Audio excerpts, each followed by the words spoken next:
ॐ अज्ञानतिमिरान्धस्य ज्ञानाञ्जनशलाकया चक्षुरुन्मीलितं येन तस्मै श्रीगुरवे नमः। श्रीचैतन्यमनोभीष्टं स्थापितं येन भूतले स्वयं रूपकदा मह्यं ददाति स्वपदान्तिकं। वन्देऽहं श्रीगुरुं श्रीयुतपदकमलं श्रीगुरून् वैष्णवांश्च श्रीरूपं साग्रजातं सहगण रघुनाथान्वितं तं सजीवं साद्वैतं सावधूतं परिजनसहितं कृष्णचैतन्यदेवं श्रीराधाकृष्णपादान् सहगण ललिता श्रीविशाखान्वितांश्च। हे कृष्ण करुणा सिन्धु दीनबन्धो जगत्पते गोपेश गोपिकान्त राधाकान्त नमोऽस्तुते। तप्तकाञ्चन गौराङ्गी राधे वृन्दावनेश्वरी वृषभानुसुते देवी प्रणमामि हरिप्रिये।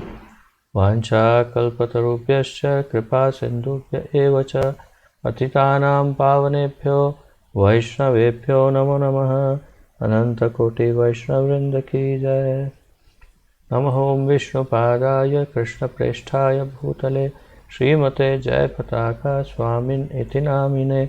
नमो आचार्यपादाय निताय कृपाप्रदायने गौरकथाधामदाय नगरग्रामतारिणे। नमः ॐ विष्णुपादाय कृष्णप्रेष्ठाय भूतले श्रीमते भक्तिवेदान्त स्वामिन् इति नामिने।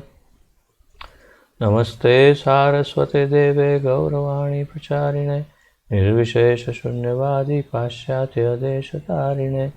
जय श्री कृष्ण चैतन्य प्रभु नित्यानंद श्री अद्वैत गदाधर श्रीवासादि गौर भक्तवृंद। हरे कृष्ण कृष्ण कृष्ण हरे हरे हरे राम राम राम हरे हरे। हरे कृष्ण कृष्ण कृष्ण हरे हरे हरे राम राम राम हरे हरे। हरे कृष्ण कृष्ण कृष्ण हरे हरे हरे राम राम राम हरे हरे। आप सबका बहुत बहुत स्वागत है आज के श्री ईशोपनिषद कार्यक्रम में। इसके अंतर्गत जैसा कि आप जानते हैं हम बहुत ही महत्वपूर्ण उपनिषद सर्व उपनिषदों में जो सबसे प्रमुख माना जाता है श्री ईशोपनिषद उसका अध्ययन आरंभ कर रहे हैं और हम छठे श्लोक तक छठे मंत्र तक मंत्र नंबर 6 वहाँ तक पहुँच गए हैं। तो आइए आज छठे मंत्र से श्री ईशोपनिषद का अध्ययन आगे बढ़ाते हैं और आप अपनी जो कॉपी है उससे ध्यान दीजिएगा।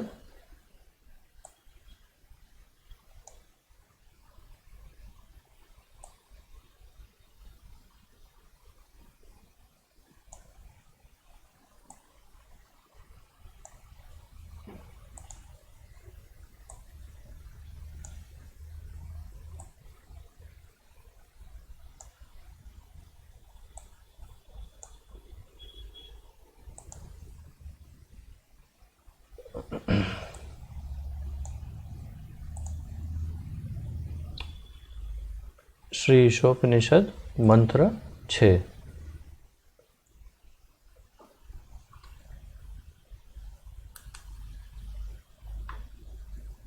यस्तु सर्वाणि भूतानि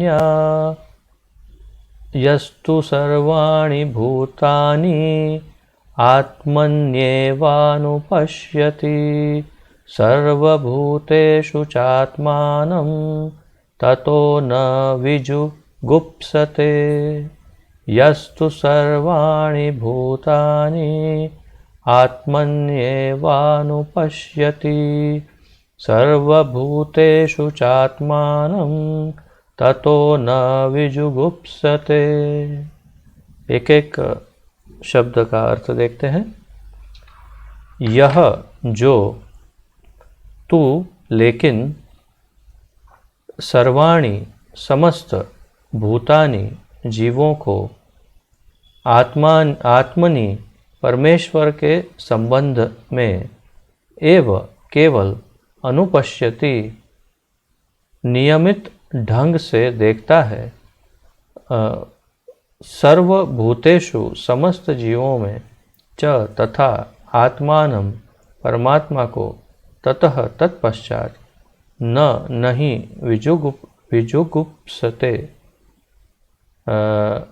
किसी से घृणा करता है।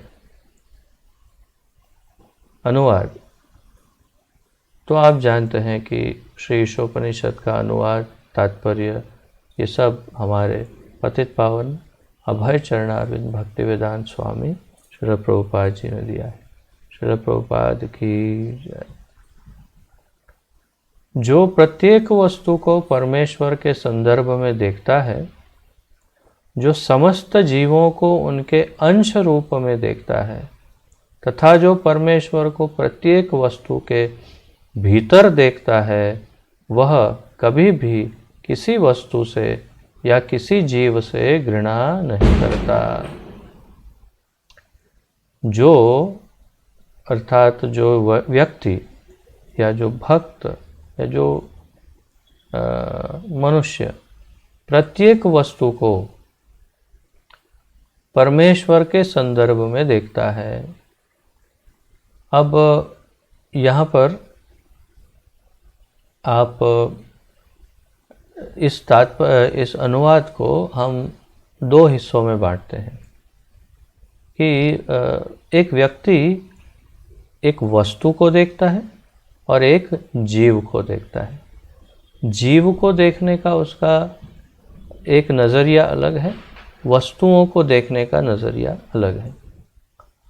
तो मैं मान लेते हैं कि मैं किसी जीव को यदि देख रहा हूँ तो मैं उस जीव में ये सोचूंगा कि हाँ, इसके हृदय में परमात्मा का निवास है, या ये जीवात्मा है, भगवान का अंश है, हो सकता है। परंतु जब भी मैं कोई वस्तु को देखता हूँ, जैसे ये है मेरे हाथ में चश्मा, तो ये वस्तु है, इसमें क्या देखता हूँ मैं, इसमें क्या देख सकता हूँ? तो कोई भी वस्तु जब मेरे हाथ में आती है तो उसमें क्या विशेष दिखता है। परंतु यहाँ पर ये दोनों का महत्व समझाया। ईशोपनिषद में इस मंत्र में कहा, जो प्रत्येक वस्तु को परमेश्वर के संदर्भ में देखता है, अर्थात कोई भी वस्तु हो जो जीव नहीं है, वस्तु है, स्थूल वस्तु, उस स्थूल वस्तु को वो परमेश्वर के संदर्भ में देखता है, और जो समस्त जीवों को उनके अंश रूप में देखता है।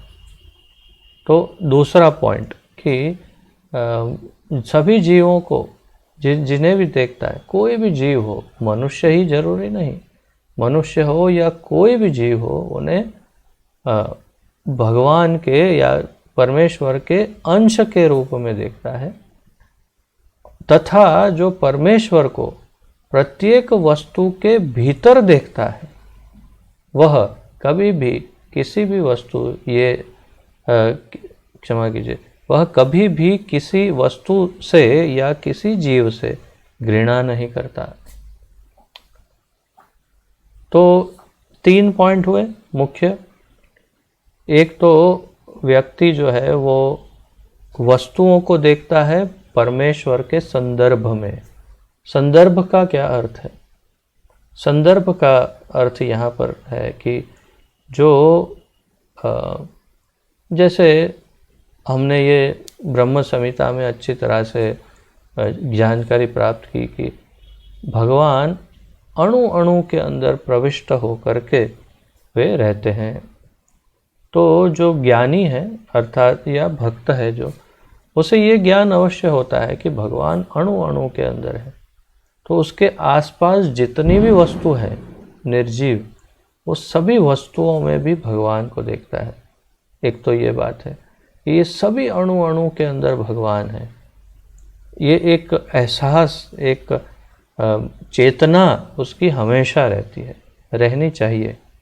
तो हम सब आज ये सुन रहे हैं, अगर हो सकता है हम में से कई लोगों का, भक्तों का इस प्रकार सोचना अब तक ना हो, हम अब तक ऐसे नहीं सोचते हो, लेकिन आज से ये प्रयास करना चाहिए। जब इस बात की प्रतीति, इस बात का हमें एहसास हो रहा है, तो फिर इस प्रकार सोचना चाहिए क्या, कि भगवान प्रत्येक अणु अणु के अंदर है, तो जितनी भी वस्तुएं हैं, जो कुछ भी है, वो सब के अंदर, हर वस्तु में, हर कण में भगवान का निवास है। दूसरा इसका ये भी अर्थ कर सकते हैं कि परमेश्वर के संदर्भ में, अर्थात हर एक वस्तु अंततोगत्वा भगवान की सेवा के लिए है। मूल रूप से हर वस्तु का निर्माण भगवान की सेवा के लिए है। तो हर एक वस्तु को, जो भी वस्तु प्राप्त करे, उसे देखे, जैसे एक नया मोबाइल लिया तो उसे देखे कि हाँ, मैं भगवान की सेवा में कैसे लगाऊं इसे, क्योंकि ये तो हर वस्तु भगवान की सेवा के लिए निर्मित है, बनी हुई ही भगवान की सेवा के। तो ये एक और नज़रिया है इसका। तो हर वस्तु को वो भगवान के संदर्भ में देखता है। दूसरा, समस्त जीवों को उनके अंश के रूप में देखता है। तो ये तो सत्य ही, हमने तो अब तक कई बार इसका प्रमाण प्राप्त किया है। भगवान भी भगवत गीता में कहते हैं, ममैव अंशो जीवलोके जीवभूत सनातनः मनः षष्ठानि इंद्रियाणि प्रकृतिस्थानि कर्षति। तो ये तो हमने कई बार इस श्लोक का मंथन किया है। भगवान स्वयं कहते हैं, ममैव अंशो, मेरे अंश, जीव, ममैव अंशो जीवलोके जीवभूत। तो जीवलोक, ये पृथ्वी लोक, जीव भूत सनातन। तो भगवान स्वयं भी कह रहे हैं कि हम उनके अंश हैं, और वेद भी कह रहे हैं कि हम भगवान के अंश हैं।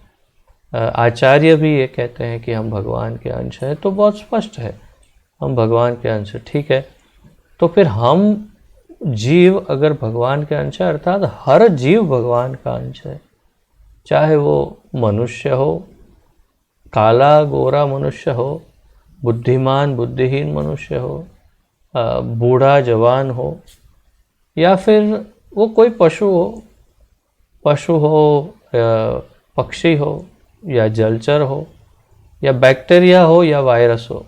अगर वो जीव है तो वो हर एक जीव भगवान का अंश है।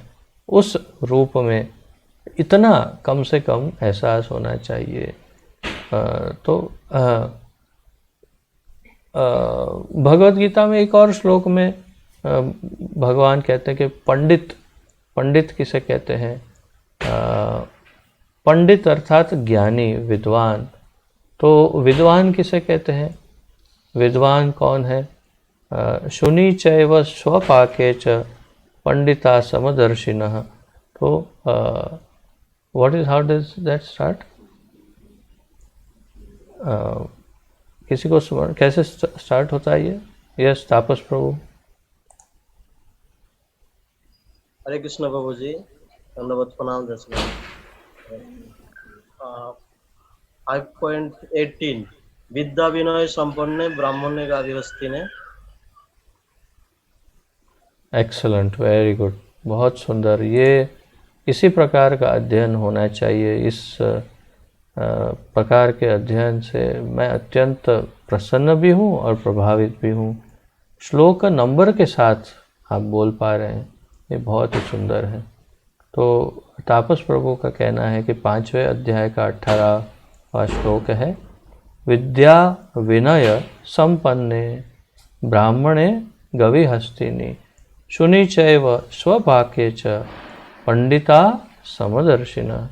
तो ये जो श्लोक है, इसके अंदर भगवान कहते हैं कि एक विद्वान ज्ञानी जो है, वो हर प्रकार से, हर जीव में, चाहे वो कुत्ता हो, चाहे हाथी हो, चाहे पंडित हो, ब्राह्मण हो, चाहे वो कोई नीच कुल में जन्मा श्वपच अर्थात कि कुत्ता मार के खाने वाला हो, या कोई कुत्ता ही क्यों ना हो, हर एक में वो एक वस्तु देखता है, एक ही तत्व कि ये जीवात्मा है और वो जीवात्मा के साथ परमात्मा भी बैठे हैं और ये जीवात्मा जो है वो परमात्मा का अंश है। और इस प्रकार पंडितः समदर्शिनः, समदर्शी होता है पंडित, वो एक समान देखता है सबको। तात्पर्य यह है कि यहाँ पर भी ईशोपनिषद वही कह रही है कि जो समस्त जीवों को उनके अंश के रूप में देखता है, तथा तीसरा पॉइंट, जो परमेश्वर को प्रत्येक वस्तु के भीतर देखता है। तो जो जैसे मैंने शुरुआत में कहा कि प्रत्येक वस्तु के अंदर अणु अणु में भगवान को देखता है, वह कभी भी किसी वस्तु से या किसी जीव से घृणा नहीं कर सकता। तो मैंने शुरुआत में कहा था कि इसको दो हिस्सों में बांटेंगे, तो एक है निर्जीव वस्तु और एक है जीव। तो आप देखिए यहाँ ये क्या कहा है कि किसी वस्तु से भी घृणा नहीं करता और किसी जीव से भी घृणा नहीं करता। तो यहाँ पर एक बात बहुत स्पष्ट हो रही है कि ये जो जिस जीव की बात कर रहे हैं वो जीव विशेष रूप से किसी से भी घृणा नहीं करता। तो इस श्लोक का जो सार है, सार ये है कि वो किसी से घृणा नहीं करता। तो किस से घृणा नहीं करता? व्यक्ति से, वो तो हम समझ सकते हैं। तो नहीं, केवल मनुष्य से नहीं, किसी भी जीव से, किसी भी जीव से नहीं, किसी वस्तु से भी वो घृणा नहीं करता। अर्थात जो एकदम शुद्ध कोटि का जो विद्वान है या भक्त है, यूँ कह सकते हैं, वो इस लेवल पर हो सकता है।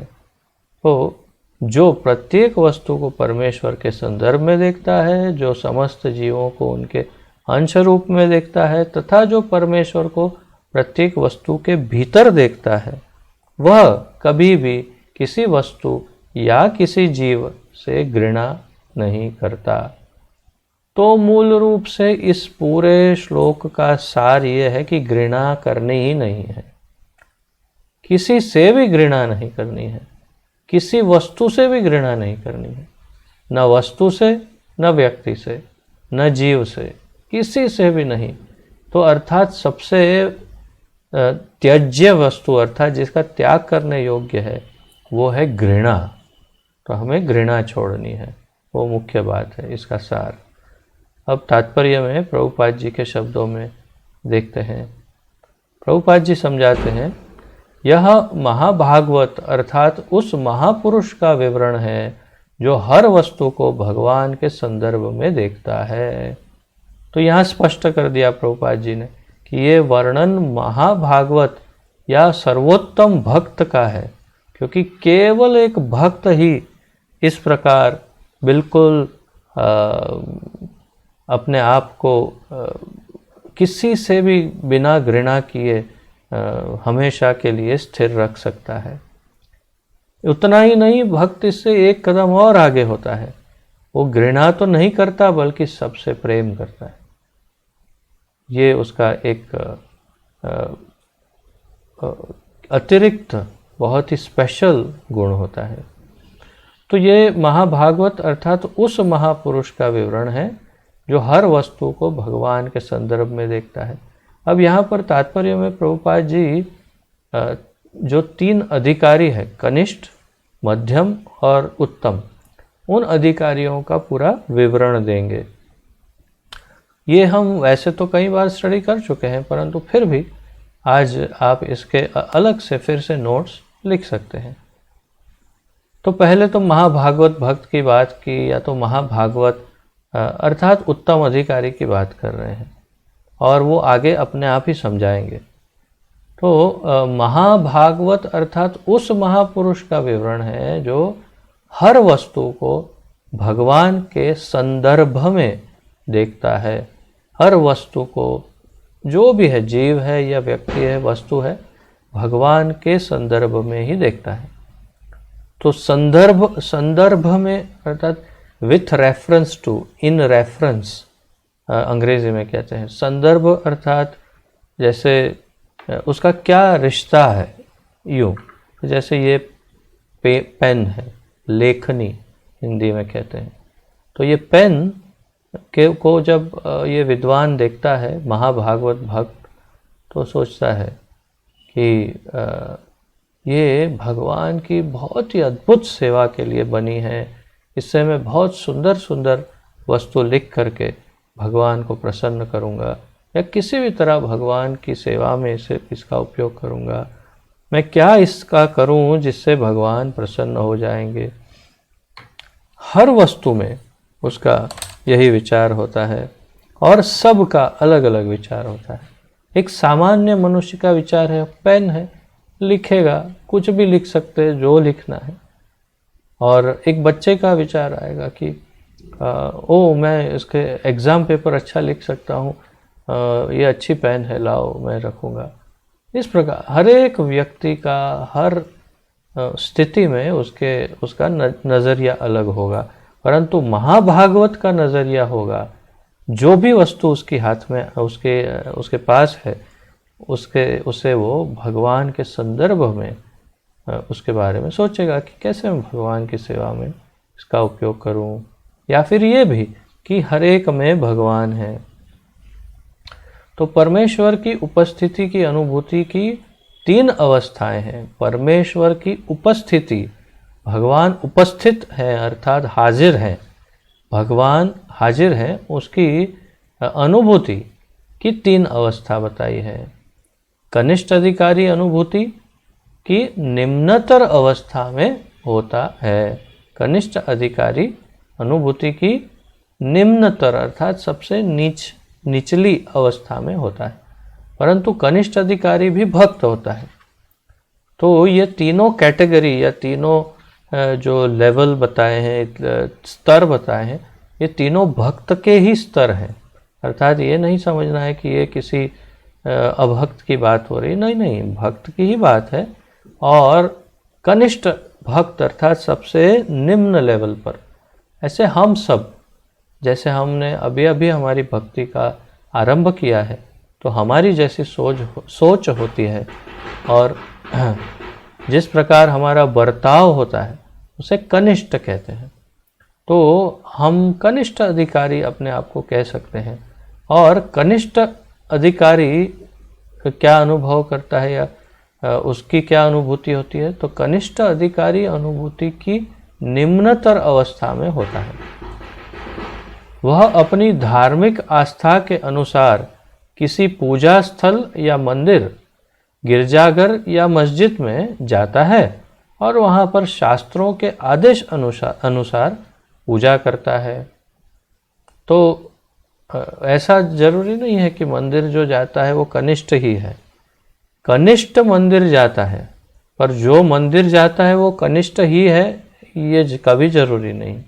तो कनिष्ठ किसी पूजा स्थान जैसे मंदिर, गिरजाघर, मस्जिद आदि में जाता है, वहाँ शास्त्रों के आदेश के अनुसार नीति नियम पूर्वक वहाँ पर पूजा करता है, वहाँ पूजा करता है।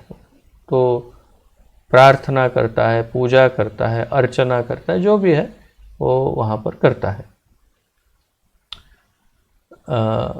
ऐसी अवस्था के भक्त भगवान को पूजा स्थल पर ही उपस्थित मानते हैं, अन्यत्र कहीं नहीं।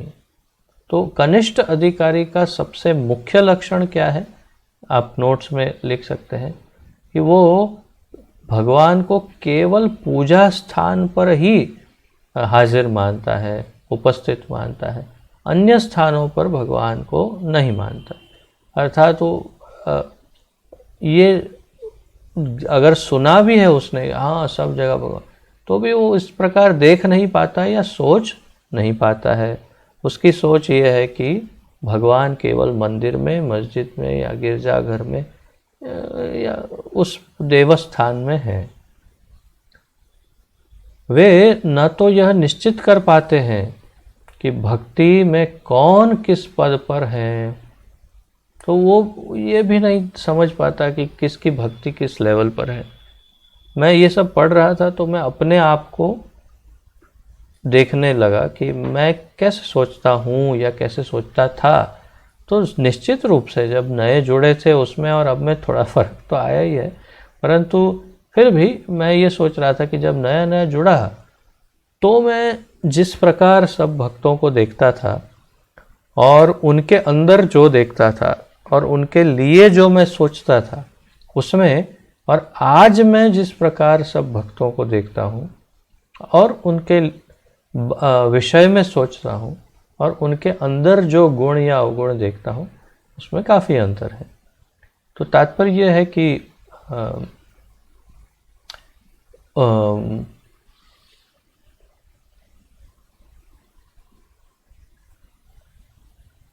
तो वो भक्ति में कौन किस पद पर है वो निश्चित कर पाना उसके लिए संभव नहीं। तो अब मैं वही कह रहा था कि मैं ये सोचता था कि देखो देखो देखो ये भक्त इतने बड़े पोस्ट पर हैं परंतु ये ऐसा करते हैं, ये ऐसा करते हैं, तो ये सही भक्त नहीं होंगे। और वो ओहो देखो कितने बड़े महाराज है, ऐसा करते हैं, ये कैसे अच्छे भक्त हो सकते हैं। और फिर ये भी सोचता था कि अरे मैं इन सबसे अच्छा हूँ, मेरे से अच्छी भक्ति और कौन कर सकता है। तो तात्पर्य यह है कि कनिष्ठ भक्त स्तर को भी नहीं पहचान सकता कि कौन सा भक्त कौन से स्तर पर है। न ही वे यह बता सकते हैं कि किसे भगवान की अनुभूति हो चुकी है, अर्थात उसे ये भी समझ नहीं आएगा कि कौन भगवान की अनुभूति कर चुका है। ये भी बहुत महत्वपूर्ण है। कई बार हमारे आसपास ऐसे भक्त होते हैं, आज भी हम सब, हम में इतनी शक्ति कहाँ कि हम ये पहचान पाएँ, परंतु हमारे आसपास कई भक्त हैं, हजारों लाखों की संख्या में। इसमें से कौन से भक्त ने भगवान का दर्शन किया है या अनुभव किया है या बहुत एडवांस भक्त है वो कैसे पता चल सकता है। ना कोई इसका मीटर है, ना कोई मेजरमेंट है, कोई मेजर टेप नहीं, कैसे पता चलेगा कि ये भक्त उन्नत है। तो उसके लिए हमें स्वयं भी थोड़ा उन्नत होना पड़ेगा, तभी हम उस उन्नत भक्त को पहचान पाएंगे। तो नहीं, वे ना तो यह निश्चित कर पाते हैं कि भक्ति में कौन किस पद पर है, ना ही वह इस बात यह बता सकते हैं कि किसे भगवान की अनुभूति हो चुकी है। ऐसे भक्त नित्य कर्म करते हैं और कभी कभी परस्पर लड़ झगड़ भी पड़ते हैं कि अमुक प्रकार की भक्ति दूसरे से श्रेष्ठ है। तो ये बिल्कुल हमारी स्टोरी है, अर्थात हम कनिष्ठ लेवल पर हैं। क्या कह रहे हैं प्रभुपाद जी कि वो कभी कभी अपना जो नित्य कर्म है वो करते हैं और कभी कभी बीच बीच में एक दूसरे से इतना द्वेष होने लगता है, कंपटीशन, कि लड़ झगड़ने लगते हैं। अब मुझे स्मरण है स्पष्ट रूप से कि जब नया नया मैं मंदिर की सेवाओं में जुड़ा और मंदिर की सेवाओं से फिर जब मैंने मुक्ति प्राप्त की, अर्थात अपने आप को मुक्त किया उस सेवा से और दूसरी सेवा में लगा, तो मंदिर की सेवा जितने वर्षों में की उतने वर्षों में शुरुआती वर्ष जो थे उसमें कई भक्तों से झगड़ा हुआ और बिल्कुल एक दूसरे को बोल करके या डांट करके, ऊंची आवाज़ में चिल्ला करके ऐसा भी झगड़ा हुआ। तो अब फिर ये सब पढ़ते समय मैं ये सब याद कर रहा था कि क्या कनिष्ठ लेवल पर था मैं। और आज अगर वही सेम सिचुएशन, अगर वही घटना अब घटे तो मैं निश्चित रूप से उस प्रकार का व्यवहार नहीं करूँगा। अब मैं बड़ी विनम्रता से हाथ जोड़ करके उस घटना को टाल दूँगा। इतना मैं समझ सकता हूँ कि ये एक थोड़ा अच्छा परिवर्तन शायद हो सकता है।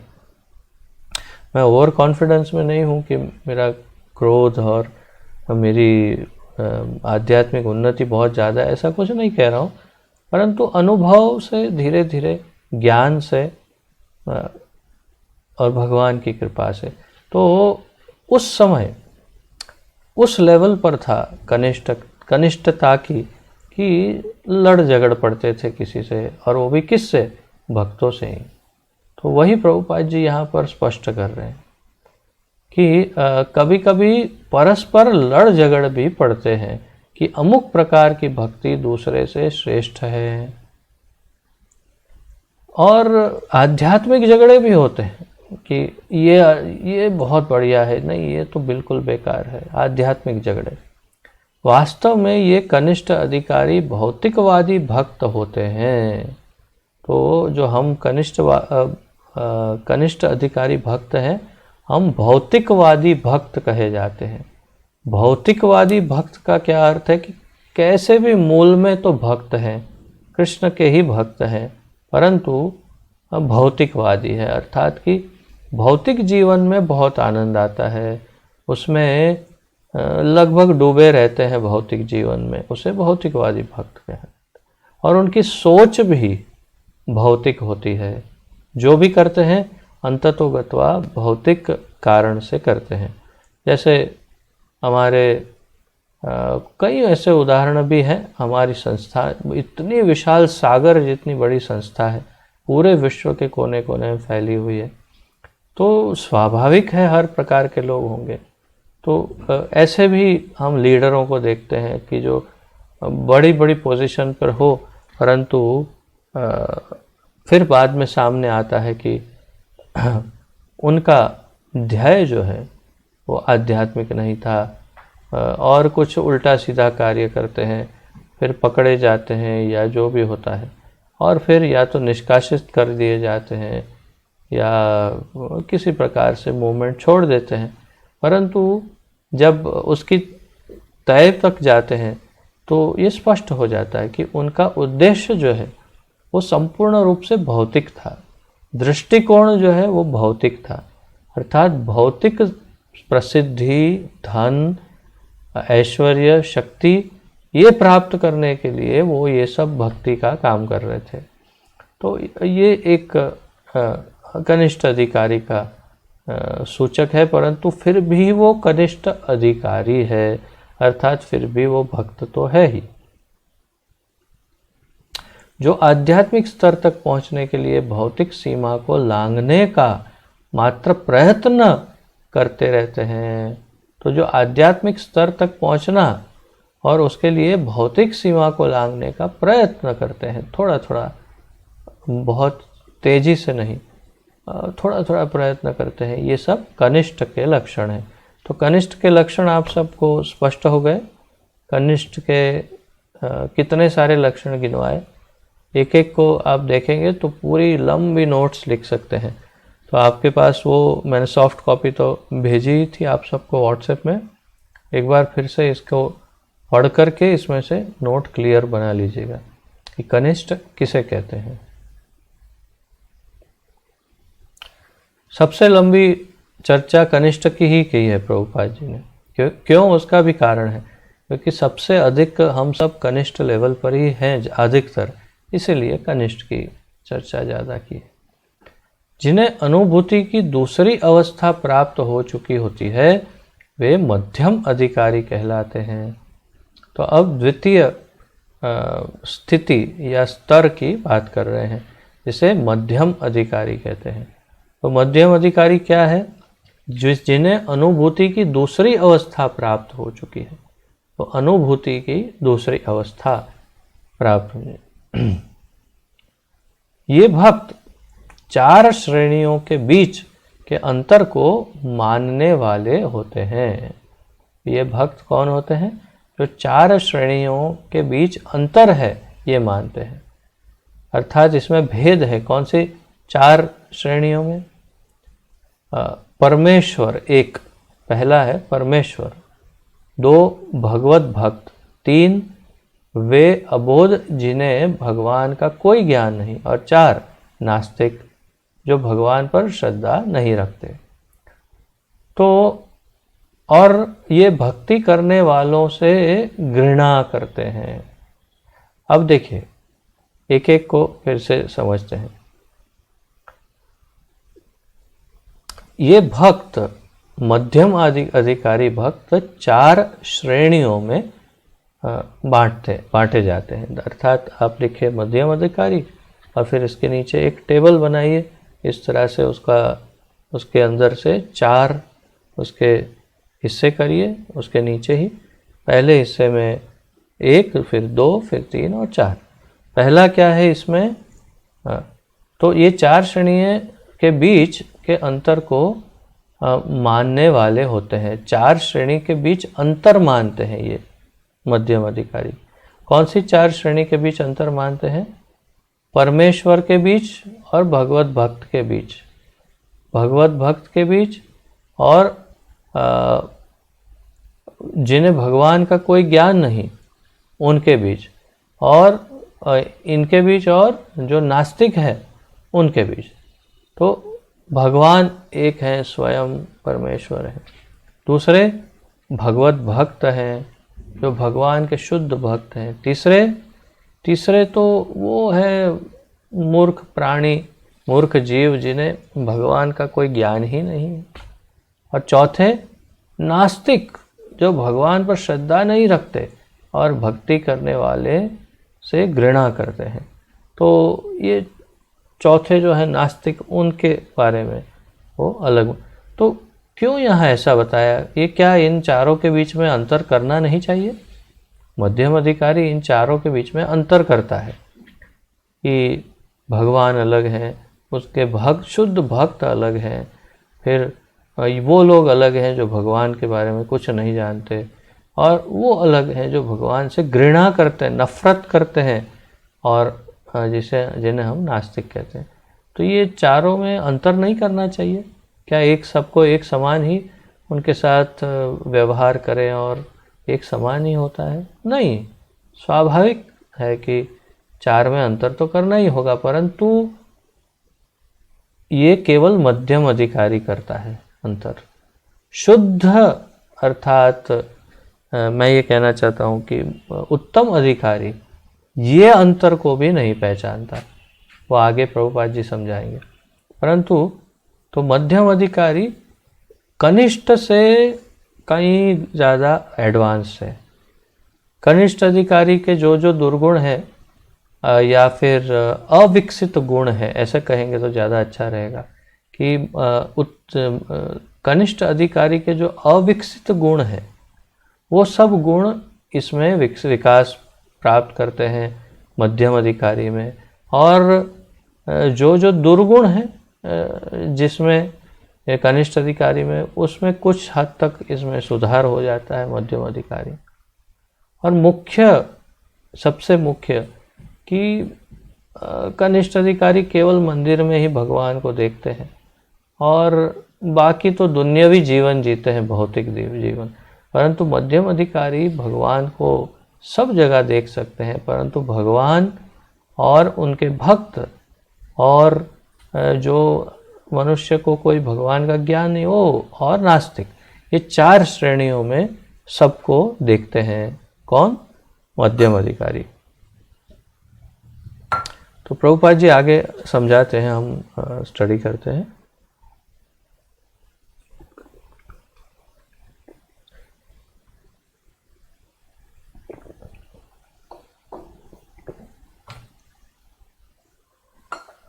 मध्यम अधिकारी इन 4 श्रेणियों के मनुष्य के प्रति पृथक पृथक प्रकार से बर्ताव करते हैं।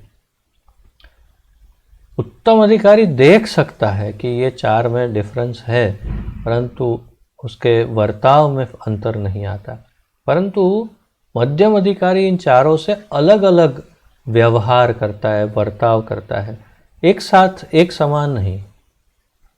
वह भगवान को प्रेम का उपादान मानकर उनकी पूजा करता है और भक्ति करने वालों से मैत्री स्थापित करता है। तो करता बहुत अच्छा ही है, भगवान की पूजा करता है आदि, और फिर जो भगवान के भक्त हैं उनसे मित्रता करता है, वो भी बहुत अच्छी बात है। परंतु भेद देखता है अभी भी। तो ये क्या समझाना चाहते हैं, हम आगे और डिटेल में जाते हैं। तो वह भगवान को प्रेम का उपादान मानकर उनकी पूजा करता है और भक्ति करने वालों से मैत्री स्थापित करता है। वह अबोधों के हृदय में सुप्त भगवत प्रेम जगाने का प्रयास करता है। ये एक बहुत बड़ा गुण है। प्रभुपाद जी बताते थे कि कनिष्ठ, मध्यम और उत्तम, इन तीनों में सबसे उत्तम अधिकारी जो है वो है मध्यम अधिकारी। तो क्यों, ऐसा कैसे हो सकता है? जो उत्तम अधिकारी हो तो उत्तम है। तो कहा कि नहीं, मध्यम अधिकारी इसलिए उत्तम है क्योंकि मध्यम अधिकारी प्रीचिंग कर सकता है, प्रचार कर सकता है, और उत्तम अधिकारी प्रचार नहीं कर पाता है। अरे ऐसा क्यों, ऐसा कैसे, क्या कारण है? कारण ये है कि मध्यम अधिकारी को दोष दिखते हैं और उन दोषों को निकालने के लिए वो दूसरों में दोष दिखते हैं तो उनके दोष को हटा करके या हटाने में हेल्प करता है और उन्हें भगवान का भक्त बनाने का प्रयास करता है। परंतु उत्तम अधिकारी का प्रॉब्लम ये है कि उसे दूसरों में दोष ही नहीं दिखता। अब जब दोष दिखता नहीं तो वो प्रीचिंग करेगा कैसे? इसलिए प्रभुपाद जी कहते थे कि उत्तम अधिकारी से स्टेप डाउन करके एक लेवल नीचे आकर के मध्यम अधिकारी बनना पड़ेगा, तब जाके हम प्रचारक हो सकेंगे। तो हम यदि किसी कारणवश भगवान की कृपा, गुरु की दया से हम यदि उत्तम अधिकारी स्टेज पे पहुंच जाते हैं तो भी प्रभुपाद जी कहते हैं एक स्टेप नीचे आकर के फिर प्रचार करना चाहिए, वो ज़्यादा अच्छा है। परंतु हाँ, अवस्था के रूप में देखें तो उत्तम अधिकारी सबसे श्रेष्ठ भक्त हैं भगवान के। अच्छा, अब आगे पढ़ते हैं।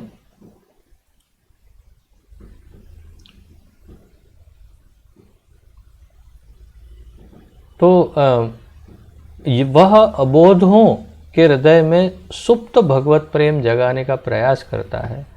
तो जो मूर्ख है, जैसे अबोध लोग हैं, उनके हृदय में भगवत प्रेम को जगाने का प्रयास करता है, जो सुप्त अर्थात सोया हुआ है। किंतु वह उन नास्तिकों के पास नहीं जाता जो भगवान के नाम से ही घृणा करते हैं। तो उनके पास वो नहीं जाता। कौन?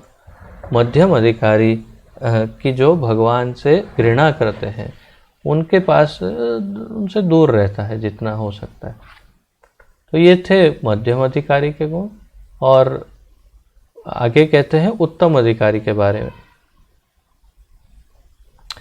मध्यम अधिकारी के ऊपर उत्तम अधिकारी होता है जो प्रत्येक वस्तु को भगवान से संबंधित देखता है। सबसे बड़ा गुण, क्षमा कीजिए, सबसे बड़ा उसका गुण है प्रत्येक वस्तु को वो भगवान के संदर्भ में देखता है, संबंध में देखता है हर एक वस्तु को। जैसे मैंने शुरुआत में समझाया, जो भी वस्तु लेता है वो देखता है, ओ क्या संबंध है भगवान, किसी तरह से भगवान से उसका संबंध स्थापित करता है। और ऐसा भक्त नास्तिक तथा आस्तिक में भेदभाव नहीं करता। ये एक प्रॉब्लम ही है, एक प्रकार से समझो कि वो आस्तिक और नास्तिक में भी भेद नहीं कर सकता है। उसे सब एक समान लगते हैं, सबको, सबके अंदर वो भगवान को देख सकता है और सब में एक ही तत्व देखता है वो। तो इसीलिए यहाँ कहा, ऐसा भक्त नास्तिक तथा आस्तिक में भेदभाव नहीं करता, अपितु हर एक को ईश्वर का अंश मानता है। वह जानता है कि एक विद्वान ब्राह्मण तथा गली के कुत्ते में कोई अंतर नहीं है, नहीं होता, क्योंकि दोनों ही भगवान के अंश हैं। तो वो क्या सोचता है? वो सोचता है एक विद्वान ब्राह्मण तथा एक गली के कुत्ते में कोई अंतर नहीं। क्यों? क्योंकि दोनों ही भगवान के अंश से बने हैं। यद्यपि वे अपने विगत जीवन के कर्मों के भिन्न भिन्न गुणों के अनुसार भगवान द्वारा क्षमा कीजिए, भिन्न भिन्न विगत जीवन के कर्मों के भिन्न भिन्न गुणों के अनुसार भिन्न भिन्न देह धारण कर किए हैं। तो यदि कोई रास्ते में कुत्ता मिले और साथ में ब्राह्मण खड़ा हो और ये उत्तम अधिकारी जी वहाँ पर हो, तो ब्राह्मण को दंडवत प्रणाम करेंगे और फिर उठ करके कुत्ते को भी दंडवत प्रणाम करेंगे। तो कहने का तात्पर्य यह है कि उसे उसमें भी भगवान के दर्शन होते हैं और उसे ब्राह्मण में भी भगवान के दर्शन होते हैं और दोनों में कोई अंतर नहीं करता। तो ये उत्तम अधिकारी के लक्षण हैं, जो वास्तव में यहाँ पर प्रभुपाद जी क्या कहते हैं,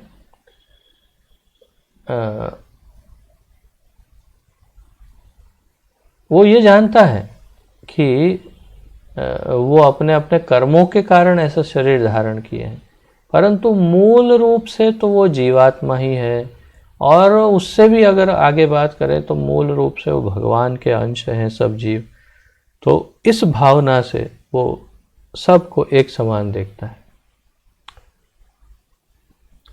वह देखता है कि परमेश्वर के अंश रूप ब्राह्मण ने भगवान द्वारा प्रदत्त अपनी स्वल्प स्वतंत्रता का दुरुपयोग नहीं किया है और कुत्ता अपनी स्वतंत्रता का दुरुपयोग करके प्रकृति के नियमों द्वारा दंडित होकर कुत्ते के शरीर में बद्ध है। तो वो जानता है कि क्या कर्म करने से क्या दंड मिलता है और ये कुत्ते को क्यों कुत्ते का ही शरीर मिला है, वो अच्छी तरह जानता है। और वो समझता है कि हाँ, इसने ऐसे ऐसे कर्म किए तो बेचारे को कुत्ते का शरीर मिला है। फिर भी आदर तो वो उतना ही करता है, एक समान ही।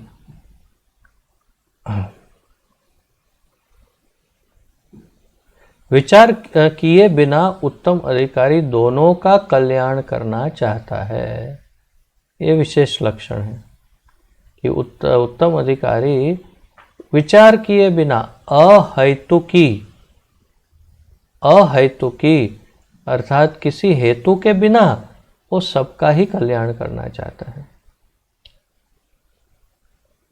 ऐसा विद्वान भक्त भौतिक शरीरों द्वारा भ्रांत नहीं होता, अपितु उन जीवों के आंतरिक आध्यात्मिक स्फुलिंग से आकृष्ट होता है।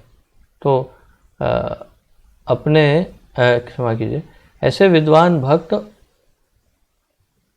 भौतिक शरीर से भ्रांत नहीं होता, अर्थात कोई उसके सामने बहुत बड़ा नाग आकर खड़ा है और उसके सामने एक कुत्ता है और एक शूद्र है और एक बहुत उच्च कोटि का ब्राह्मण है। तो जैसा कि इस श्लोक में कहा, भगवान ने 5वें अध्याय के 18वें श्लोक में जैसे तापस प्रभु बताते थे कि विद्या विनय संपन्ने ब्राह्मणे गवी हस्तिनी, तो ब्राह्मण गाय हाथी शुनि चैव श्वपाके च, तो कुत्ता हो या कुत्ता खाने वाला हो, पंडिता समदर्शिनः, वो एक समान देखता है सबको, तत्व देखता है, मूल तत्व को।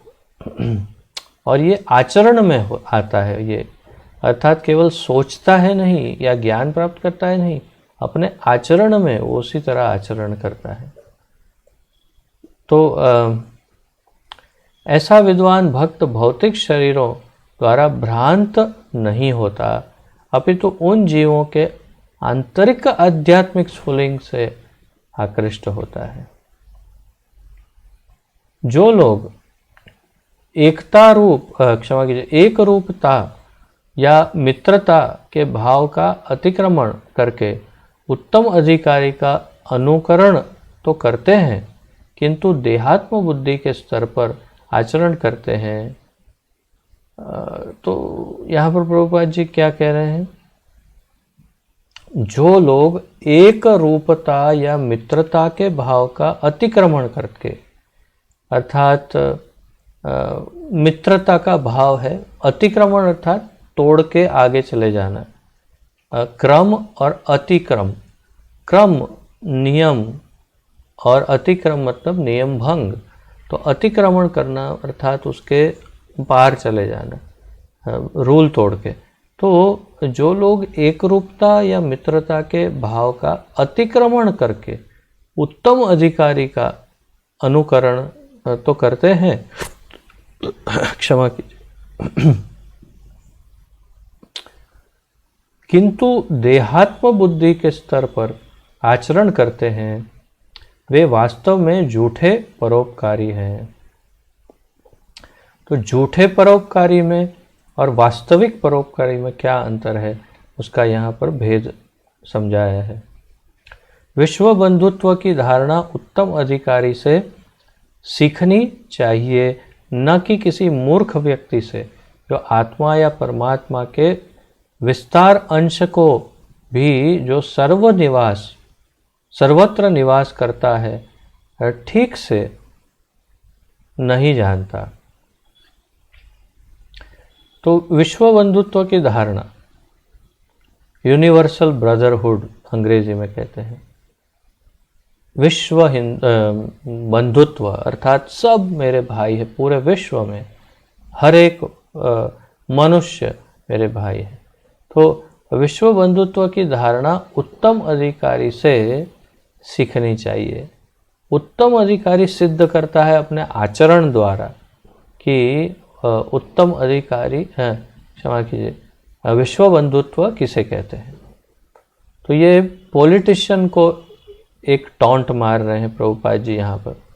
जो राजनेता हैं वो बड़े बड़े या धर्म धुरंधर जो होते हैं, वो विश्व एकता की बात करते हैं, तो उनको ये विश्व बंधुत्व की बात, तो उनको थोड़ा सा एक झटका मार के कह रहे हैं कि आप बोलना बंद कर दो, आपके मुंह से शोभा नहीं देता।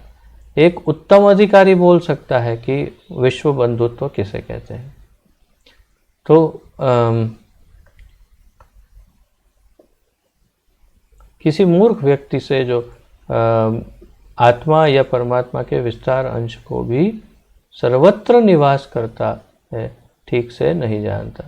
तो खैर यही बात समझाई है, हमने इसकी चर्चा कर ली। इस छठे मंत्र में यह स्पष्ट उल्लेखित है कि मनुष्य को चाहिए कि वह ठीक तरह से देखे। अब मंत्र को देखते हैं, प्रभुपाद जी जो बता रहे हैं। मंत्र बोल रहा है,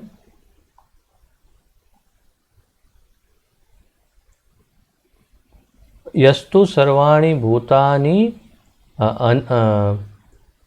आत्मन्येवानु पश्यति। पश्यति, पश्यति का अर्थ क्या है? आप एक एक शब्दों में देखेंगे तो अनुपश्यति नियमित ढंग से देखता है। अनुपश्यति, पश्यति नहीं, अनुपश्यति ये ज़्यादा महत्वपूर्ण है। पश्यति है परंतु अनुपश्यति। तो यस्तु सर्वाणि भूतानि आत्मनि एव अनुपश्यति। अनुपश्यति शब्द का बहुत महत्व समझा रहे हैं प्रभुपाद जी, और हम सामान्य रूप से नहीं समझ सकते, परंतु हम ये जो स्टडी कर रहे हैं, line by line study Prabhupad ji के ग्रंथों का, उसके कारण हम इस महत्वपूर्ण पॉइंट पे रुक करके इसका महत्व समझ सकते हैं। अन्यथा हम पढ़ कर अगर आगे चले जाएंगे तो हजारों जन्म निकल जाएंगे, हम ये शब्द का अर्थ नहीं समझ पाएंगे। अनुपश्यति नियमित ढंग से देखता है। अनुपश्यति अर्थात नियमित ढंग से देखता है। और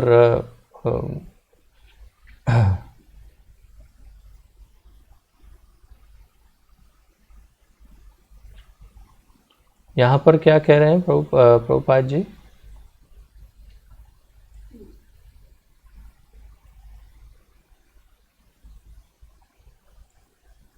इस छठे मंत्र में यह स्पष्ट उल्लेखित है कि मनुष्य को चाहिए कि वह ठीक तरह से देखे, पश्यति देखे, परंतु इसका अर्थ यह हुआ कि वह पूर्ववर्ती आचार्यों का अनुसरण करे जो सिद्ध शिक्षक है।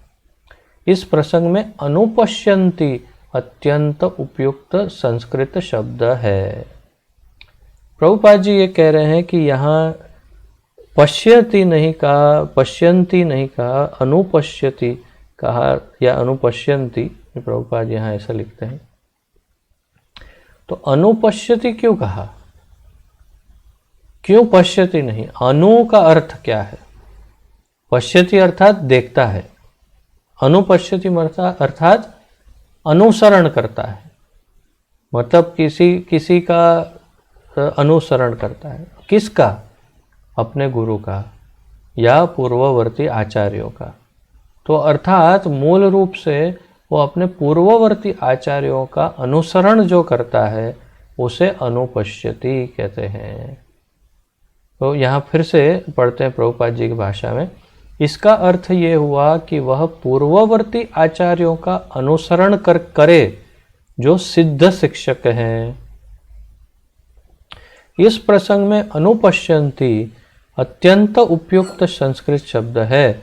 अनु का अर्थ है अनुसरण करना और पश्यति का अर्थ है देखना। इस प्रकार अनुपश्यति शब्द का अर्थ यह हुआ कि वह वस्तुओं को उस रूप में न देखे जिस तरह वह अपनी खुली आंखों से देखता है। ये महत्वपूर्ण है। तो इसका अर्थ क्या हुआ? इसका अर्थ ये हुआ कि वह वस्तुओं को उस रूप में न देखे जिस तरह वह अपनी खुली आंखों से अर्थात चमड़ी की आंखों से देखता है। प्रत्युत पूर्ववर्ती आचार्यों का अनुसरण करे, लेकिन पूर्ववर्ती आचार्यों का अनुसरण करे अर्थात जो चमड़ी की आंख से देखता है वैसे व्यवहार ना करे सबके साथ, परंतु जो आचार्यों का मार्गदर्शन है उस प्रकार वो सबके साथ व्यवहार करे। उसका अर्थ है अनुपश्यति है। आप समझ पा रहे हैं ना सब कि कोई डाउट है, प्रॉब्लम है, नहीं समझ में आ रहा? समझ सकते हैं सब? समझ में आ रहा है? हैवी हो रहा है? वैसे बहुत सरल है, केवल इतना ही कहना चाहते हैं कि हमें अपने पूर्ववर्ती आचार्यों के मार्गदर्शन के अनुसार ही सबसे व्यवहार करना चाहिए, बस उतना ही है कहने का अर्थ। और धीरे धीरे फिर हम भी सबको एक तत्व के रूप में देखना आरंभ कर देंगे, अर्थात कि सब में हम भगवान के संदर्भ को देखना आरंभ कर देंगे धीरे धीरे, अगर आचार्यों के अनुसार जीवन जिएंगे तो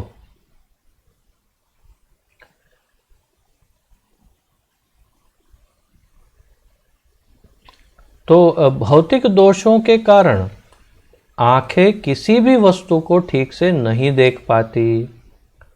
कोई तब तक ठीक से नहीं देख सकता जब तक उसने किसी श्रेष्ठ स्रोत से सुन न रखा हो, और सर्वोच्च स्रोत वैदिक ज्ञान है जिसकी चर्चा स्वयं भगवान ने की है। तो ये तात्पर्य है कि जब तक वो कब ठीक से नहीं देख सकता अपनी दोषपूर्ण भौतिक इंद्रिय चमड़ी की आँख से पूर्ण नहीं देख सकते हम, तो कोई तब तक ठीक से नहीं देख सकता जब तक उसने किसी श्रेष्ठ स्रोत से सुन न रखा हो।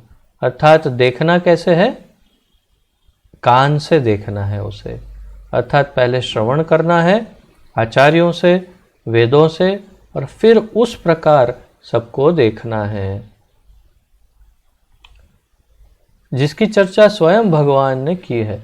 वैदिक सत्य शिष्य परंपरा द्वारा भगवान से ब्रह्मा, ब्रह्मा से नारद, नारद से व्यास और व्यास से उनके कई शिष्यों तक आता है। वैदिक सत्य परंपरा में आता है। वैदिक सत्य, वैदिक सत्य का क्या अर्थ है? कि वो सत्य जो भगवान ने स्वयं ही उजागर किया हो। वेद कहाँ से आए? भगवान ने स्वयं ब्रह्मा जी को दिए। तेने ब्रह्म हृदय आदि कवय। और वैदिक सत्य या सनातन सत्य या जो आध्यात्मिक सत्य या परम सत्य जो है, वो सत्य सत्यम परम धीमहि, तो वो परम सत्य जो है वो कहाँ से आ सकता है? स्रोत से, अर्थात ओरिजिन से, अर्थात भगवान से। तो बहुत सरल भाषा में भगवान ने अपने बारे में जो ज्ञान है वो उन्होंने ब्रह्मा जी को दिया। ब्रह्मा जी ने वही ज्ञान अपने शिष्य और पुत्र नारद मुनि को दिया। नारद मुनि ने वही ज्ञान अपने शिष्य वेद व्यास जी को दिया। वेद व्यास जी ने लिखा और अपने शिष्यों को दिया वो ज्ञान, जैसे शुकदेव गोस्वामी आदि, और फिर माधवेंद्रपुरी। तो वेद व्यास के डायरेक्ट शिष्य हैं माधवेंद्रपुरी, क्षमा कीजिए मध्वाचार्य। तो मध्वाचार्य, और फिर मध्वाचार्य को दिया, मध्वाचार्य ने अपने शिष्यों को दिया, शिष्यों से, और फिर माधवेंद्रपुरी, ईश्वरपुरी, चैतन्य महाप्रभु, और फिर उसी परंपरा में षड गोस्वामी, जगन्नाथ दास बाबा जी, भक्ति विनोद ठाकुर, गौर किशोर दास बाबा जी, भक्ति सिद्धांत सरस्वती ठाकुर, श्रील प्रभुपाद जी, और अब हमारे गुरुजन। तो ये बिल्कुल एकदम अनब्रोकन चेन, अर्थात बिल्कुल जो भग्न नहीं हुई, टूटी नहीं, ऐसी श्रृंखला में, परंपरा में ये ज्ञान उतर करके आया। तो वैसी परंपरा में ही ज्ञान प्राप्त करना चाहिए। तो वैदिक सत्य या सत्य, जिसे सत्य कहते हैं, शिष्य परंपरा द्वारा भगवान से ब्रह्मा, ब्रह्मा से नारद, नारद से व्यास, व्यास से उनके कई शिष्यों तक आता है। पहले वेदों के संदेश को अभिलिखित करने की आवश्यकता नहीं थी। तो ये भी आप जानते हैं, पहले श्रुति के द्वारा, श्रवण के द्वारा ज्ञान एक दूसरे को दिया जाता है। अर्थात गुरु ने एक बार शिष्य को कह दिया और एक ही बार में संपूर्ण ज्ञान उसे कंठस्थ हो जाता था पहले के युग में। परंतु मंदा सुमंद मतयो मंद भाग्या उपधृता, कलयुग के लोग बहुत मंद भाग्य, मंद बुद्धि हैं, इतने उनकी मेमोरी इतनी नहीं है, इतनी बुद्धि इतनी नहीं है। तो इसलिए वेद व्यास जी ने सब लिख दिया। तो कहते हैं कि पहले वेदों ने इसके संदेश को अभिलिखित करने की आवश्यकता नहीं थी, क्योंकि तब लोग अधिक बुद्धिमान तथा प्रखर स्मरण शक्ति वाले होते थे, मेमोरी बहुत अच्छी होती थी। वे प्रामाणिक गुरु के मुख से मात्र एक बार सुनकर उपदेशों का अनुसरण कर सकते थे। इस समय शास्त्रों की अनेक टीकाएं प्राप्त हैं, किंतु उनमें से अधिकांश उस शिष्य परंपरा से मेल नहीं खाती जो श्रील व्यास देव से प्रारंभ होती है, जिन्होंने पहले पहल वैदिक वांग्मय का संकलन किया। तो इस समय अगर आप मार्केट में देखें तो शास्त्रों की कई टीकाएं मिलेंगी, इन्होंने लिखा, किंतु उनमें से अधिकांश शिष्य परंपरा से मेल नहीं खाती। अर्थात जिन्होंने लिखा वो या तो किसी संप्रदाय से नहीं, अगर वो संप्रदाय से है तो संप्रदाय कहीं ना कहीं इसकी श्रृंखला भंग हो गई है और कुछ ना कुछ गड़बड़ है। तो इसीलिए कह रहे हैं श्रील व्यासदेव से प्रारंभ जो होती है श्रृंखला परंपरा, और जिन्होंने सबसे पहले वो वैदिक ज्ञान भगवान से प्राप्त किया था, वो ब्रह्मा जी ने नारद मुनि को दिया, नारद मुनि ने व्यास को दिया, और वेद व्यास ने संकलित किया और विशेष रूप से कहा वैदिक वांग्मय का संकलन किया। वैदिक वांग्मय अर्थात भगवान के एक शरीर के रूप में, जिसे कहते हैं हम, उस प्रकार उसका महत्व है। तो भगवान के अंग की तरह ही वो है, और विशेष रूप से भागवत की बात है ये। तो श्रीमद् भागवत का संकलन वेदों के सार रूप में किया। श्रील व्यासदेव की अंतिम परम पूर्ण तथा भव्य कृति श्रीमद् भागवत है, जो वेदांत सूत्र की ही सहज टीका है। वेदांत सूत्रों पर जो स्टोरी फॉर्म में टीका उन्होंने लिखी वो है श्रीमद् भागवत महापुराण, जो अमल पुराण है, जो सबसे शुद्ध है, जिसके अंदर बिल्कुल स्पष्ट और शुद्ध ज्ञान, आत्मज्ञान, परमात्मा ज्ञान सब प्राप्त हो सकता है।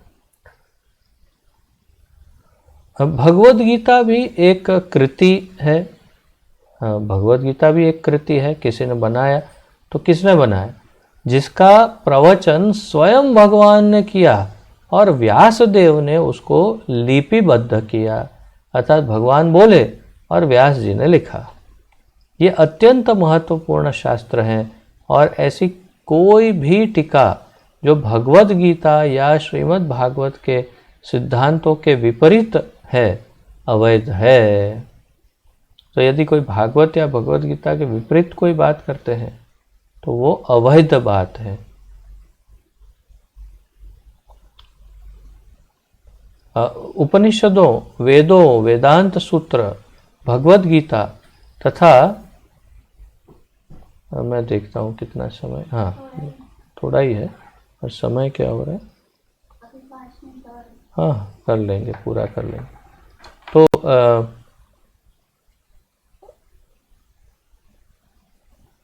उपनिषदों, वेदों, वेदांत सूत्र, भगवद गीता तथा श्रीमद् भागवत के मध्य पूर्ण साम्य है, और किसी को वेदों के संबंध में तब तक किसी भी निर्णय तक पहुंचने का प्रयास नहीं करना चाहिए जब तक उसे व्यासदेव की शिष्य परंपरा के सदस्यों से आदेश न प्राप्त हो जाए, जो भगवान तथा उनकी विभिन्न शक्तियों पर विश्वास करते हैं, जैसे कि श्री ईशोपनिषद में व्याख्या हुई है।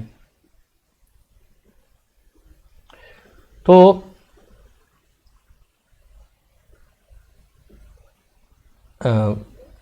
यहाँ कहा उपनिषदों, वेदों, वेदांत सूत्र, भगवद गीता तथा श्रीमद् भागवत पे मध्य पूर्ण साम्य है, अर्थात ये सब उनका सार जो है वो एक ही है, ध्येय एक ही है, और वो है भगवान कृष्ण। और किसी को, अर्थात किसी व्यक्ति को वेदों के संबंध में तब तक किसी भी निर्णय तक नहीं पहुंचने का प्रयास करना चाहिए। तो यदि वो सोचे कि हाँ वेदों के बारे में कुछ सोचे, या कुछ लिखने का प्रयास करे, या कुछ कहे वेदों के बारे में, तो वो तब तक नहीं करना चाहिए। कब तक? लिखने का कोई अधिकार नहीं वेदों के ऊपर। कब तक? जब तक उसे व्यासदेव की शिष्य परंपरा के सदस्यों से आदेश न प्राप्त हो, अर्थात जब तक वो शुद्ध गुरु शिष्य परंपरा, वैष्णव परंपरा में जुड़े नहीं और गुरुओं से आदेश प्राप्त नहीं करे, तब तक लिखना नहीं चाहिए।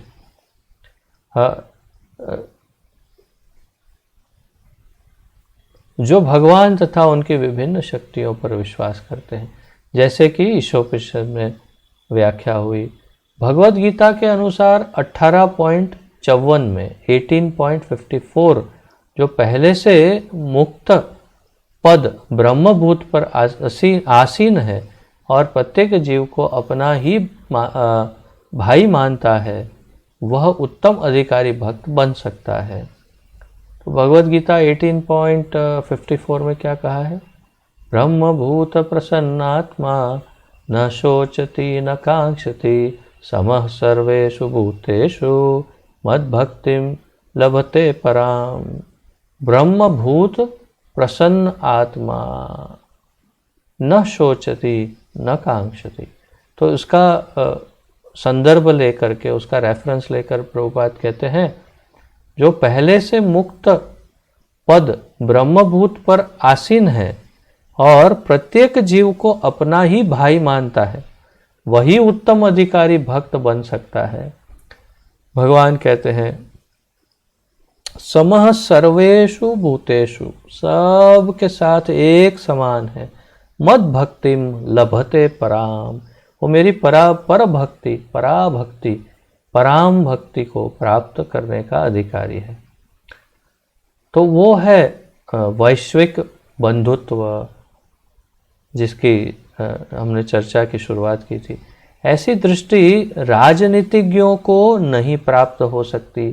तो राजनीतिज्ञ पॉलिटिशियन ऐसी दृष्टि से नहीं देखते सबको, उनकी दृष्टि तो बहुत अलग है। कैसी है उनकी दृष्टि? प्रभुपाद कहते हैं जो सदैव किसी न किसी भौतिक लाभ के पीछे पड़े रहते हैं, तो उनकी वास्तव में उनकी जो सोच है वो अत्यंत भौतिक है और आत्म केंद्रित है।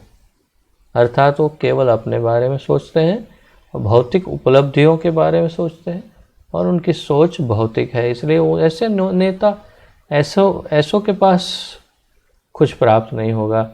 तो इसलिए कहते हैं कि ऐसी दृष्टि राजनीतिज्ञों को नहीं प्राप्त हो सकती जो सदैव किसी न किसी भौतिक लाभ के पीछे पड़े रहते हैं। जो व्यक्ति उत्तम अधिकारी के लक्षणों का अनुकरण करता है, वह भले ही किसी दूसरे के बाहरी शरीर का उपयोग यश या भौतिक लाभ के लिए करता हो, लेकिन वह आत्मा की सेवा नहीं करता। ऐसे अनुकरणकर्ता नकली को आध्यात्मिक जगत की कोई जानकारी नहीं मिल सकती। उत्तम अधिकारी भौतिक शरीर में ही जीवात्मा का दर्शन करता है और आत्मा के रूप में उसकी सेवा करता है। इस प्रकार भौतिक पक्ष की स्वतः सेवा होती रहती है। तो ये था छठे श्लोक मंत्र का विवरण, तात्पर्य प्रभुपाद जी द्वारा। और आप लोग अवश्य इसे ठीक से पढ़ करके जो नोट्स में कमी रही हो तो सुधार कर लीजिएगा। और यदि किसी का कोई प्रश्न है या उत्कंठा, कुछ सुधार सुझाव तो प्रस्तुत कर सकते हैं, अन्यथा हम विराम लेंगे।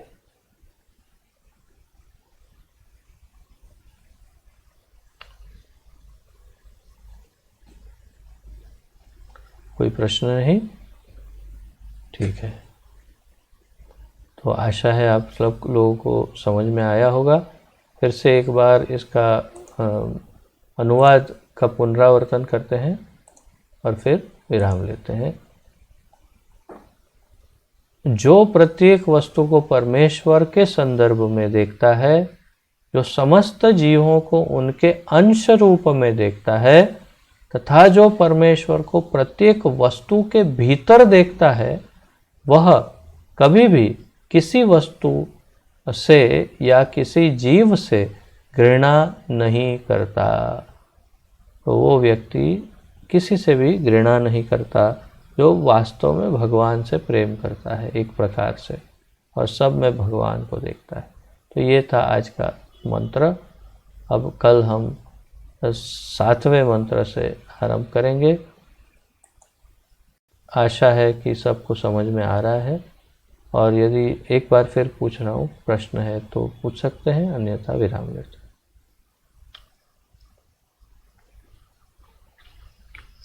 श्री ईशोपनिषद की जय। पतित पावन अभय चरणारविंद भक्ति वेदांत स्वामी श्रील प्रभुपाद की जय। पतित पावन गुरु महाराज की जय। आप सभी भक्तों की जय हो। निताय गौर प्रेमानंदे हरि हरि बोल। हरे कृष्ण। आप सबको दंडवत प्रणाम। नूतन वर्ष की बहुत बहुत शुभकामनाएं।